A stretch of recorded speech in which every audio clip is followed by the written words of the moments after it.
Oh, hello, this is Tak Chung from Walk with Tak. Welcome to my YouTube channel. If you enjoyed this video, please like, subscribe, and share.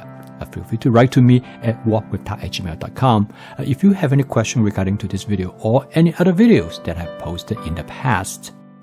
All the dishes that I cook in my videos are demonstrations of which actually are the dishes that I cook for my dinner. And sometimes I cook them for other people when I have a dinner party. For me, the practicality of cooking is absolutely important to me, and this is the reason I developed a fast cooking system so that I can make home cooking as part of my daily routine. And one of the most important aspects of the cooking system is advanced prepping. Now, in this particular video, I was able to have pork ready for stir frying in about 10 minutes. The reason is that I prep pork in advance. Now, there's a lot of advantage in advanced prepping. One is economical. You can purchase pork, for example. In this case, I bought it on sale. And normally, you will have to eat the whole piece. But if you use advanced prepping, you can divide the pork into different portions.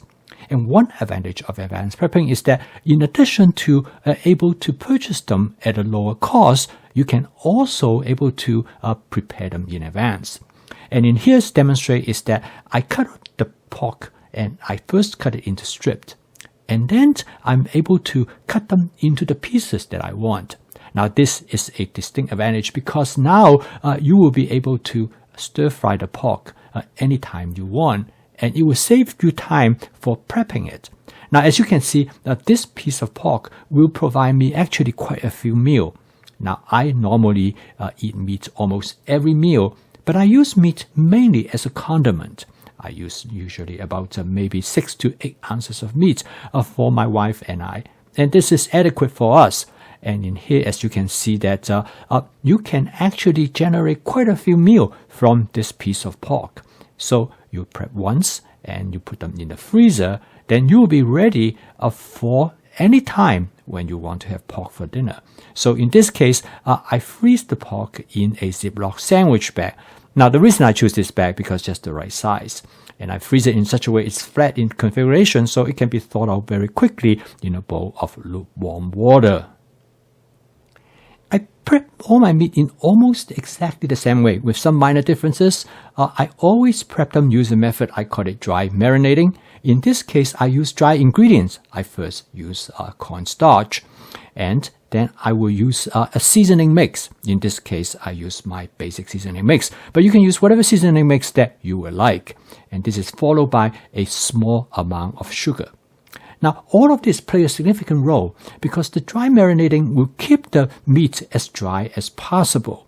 And the dryness plays a really important role when it comes to stir frying to make the meat tender but also crisp on the outside.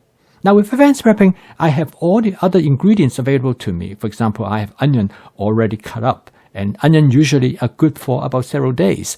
And then I have a zucchini also cut up, and they are also good for about 5 days to a week. And I always have some pineapples on hand. Well, I normally just eat the pineapple just as it is, but in this case, I'm going to cook with it as well. Now, to create the orange flavor, I'm going to use a sweet orange marmalade. And that turned out to be a really good way, and it's very convenient. And then I also are going to use some bell pepper, which I already have in my advanced prepping. Okay, now I am ready to cook. To cook this dish, I'm going to use my Cuisinart 14-inch stainless steel wok. It is my everyday wok. I prefer the stainless steel wok for a number of reasons. First and foremost is that I can keep it clean. I used to use carbon steel wok, but I never really able to clean it, and that kind of bothers me because the flavor will left behind. And the stainless wok, you can clean it really well, and I can season it without any question, without any problem, using my spot seasoning method. And all you have to do is heat up the wok until the oil starts to smoke, and you let it smoke for about 15 seconds. Then you're ready to cook. Now at this point, it is also important you want the oil temperature as high as possible. The reason is that you want to sear the meat.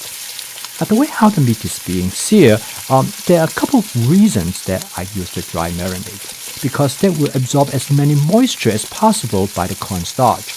As well, you can also create a crispy texture because the cornstarch behaves almost like a breading. So the first step is that I'm going to fry the pork on one side, and all you need to do is that just leave it for about maybe 20 to 30 seconds. Doesn't have to be very long. However, it is important that once you reach that point, you need to lower the temperature of the wok right away. And at this time, I also add some onion. When you cook meat, you can consider that two distinct steps. The first step is at very high temperature, because this is the temperature that you will just sear the meat, that will seal in the juice and maintain the moisture. The second step is that you want to cook the meat in low heat, because that will allow it to cook to retain its tenderness. And adding the onion is the purpose for that.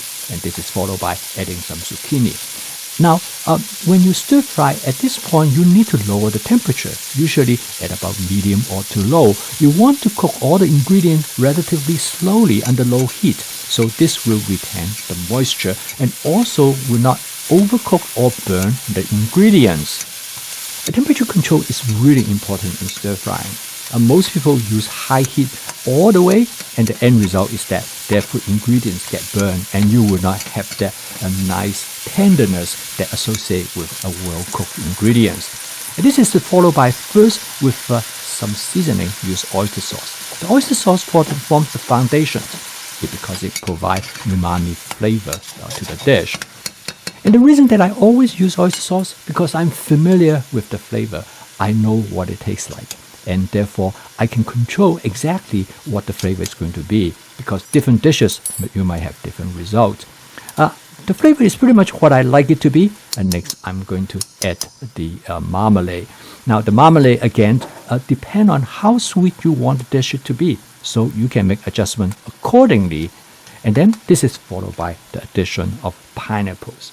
Now, I always use fresh pineapples. They truly make a difference. The fresh pineapples has much better texture compared to the pineapple that comes in a can. And also, the fresh pineapple will retain a lot of juice within it. And this is followed by adding some colored bell pepper. Now, as you notice that I use this ingredient for the purpose to enhance the color of the dish. The yellow color of the pineapple contrasts with the green color of the zucchini and also the red color of the bell pepper. The end result is that it provides a beautiful color combination. Now I'm going to add a little bit what I call a dark soy sauce, which is a coloring agent as well as creating more saltiness. I only add a very small amount because I want the dish to take on a darker color so that the bright color will stand out a little bit more. Again, this is some of the approach that you can take to affect the presentation of your dish. Now this dish truly has a great potential in terms of its visual appeal with all the different color and of course the flavor as well. The pineapple, the freshness of the pineapple really adds a great deal to this dish. Now, as you can see, this dish can be modified in many different ways. For example, you can switch the zucchini with sugar snap pea, which also takes very little time to cook. And it will add that green color. And of course, you can also add broccoli. But broccoli takes a longer time to cook, so you might want to blanch the broccoli in advance before you add it to the wok. And this will allow all the timing to work out appropriately. And last but not the least, I'm going to garnish the dish with a touch of sesame seeds. It always add a little bit class to the dish. Now, I cook this dish without using any recipes, and this is what I would encourage you to do as well. This dish is cooked with spontaneity and also with intuition of how I know about different ingredients will interact with each other. The key part of this dish is the pork. All the rest will go together really quickly. The pork, you need to make sure you marinate it properly and you adjust the temperature appropriately so the pork will come out nice and tender, which is the case in this particular dish. I post a video each day to help you to make home cooking as part of your daily routine so that home cooking become a viable alternative to fast and ultra-processed food. This can be the case if you consider to adopt my fast cooking system, which stands for flavor chasing, advanced prepping, stir frying, and template-based cooking. If you'd like to learn more about this cooking system, please subscribe to my YouTube channel. So keep on cooking, and I will see you tomorrow.